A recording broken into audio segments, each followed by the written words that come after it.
name is Cecilia Martin, and I'm here in New York City in the oldest gay and lesbian bookstore in the world, the Oscar Wilde Bookshop.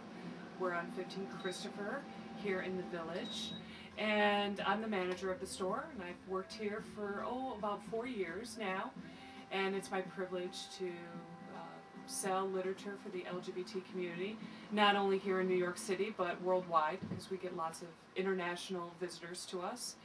And it's a privilege because this store predated the Stonewall riots by 2 years and was started by Craig Rodwell, who was very influential to the gay and lesbian movement. And he started the store because he wanted a bookstore that was not selling porn, basically. Most bookstores in this area that called themselves bookstores were basic fronts for porn, and he wanted a place where up-and-coming writers who were writing for the gay and lesbian movement could share their literature.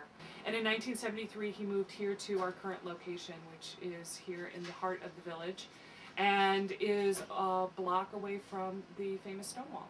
Yeah, I just saw the sign in the wall. Yes. Stonewall riots. Yes, and the Stonewall has been in business. It's gone over some renovations lately, and some new owners have taken it over. And it's exciting because it was closed down for about 6 months, and it was a big loss to Christopher Street.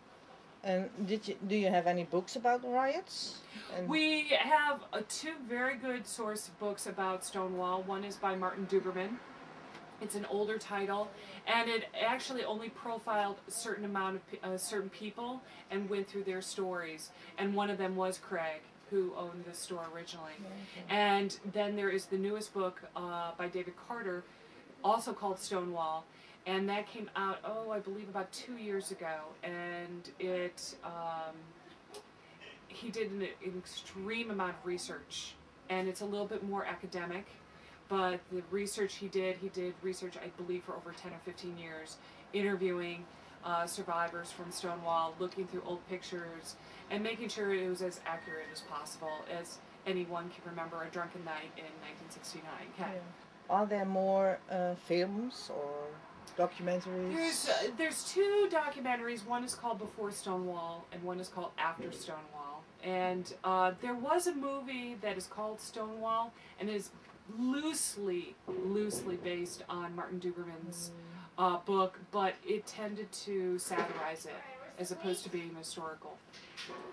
What kind of lesbian books do you have with some of the history of this part of the world? Well, there's several good sources.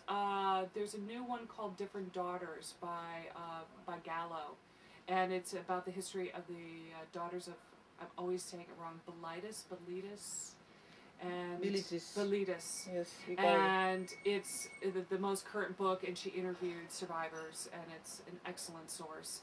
And it's really the first book that really went into the history of that organization.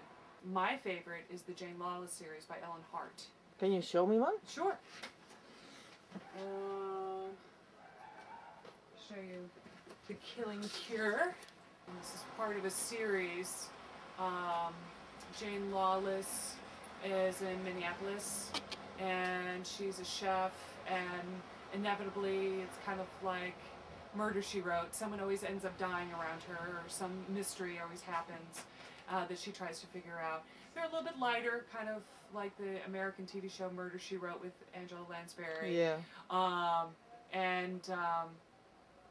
So she's, Ellen Hart is lesbian, and also has the main characters are all lesbians. Oh, okay. And then there's several. There's Val McDermid. Yeah. And we have that over there. Yeah. We have that in Holland as well. She's quite popular. The next one would be Catherine Forrest. Oh, okay, yeah. And Park. She writes both mysteries and straight fiction. Lesbian straight fiction. Not straight fiction. And also a very, wonderful writer, big supporter of lesbian writers in our community.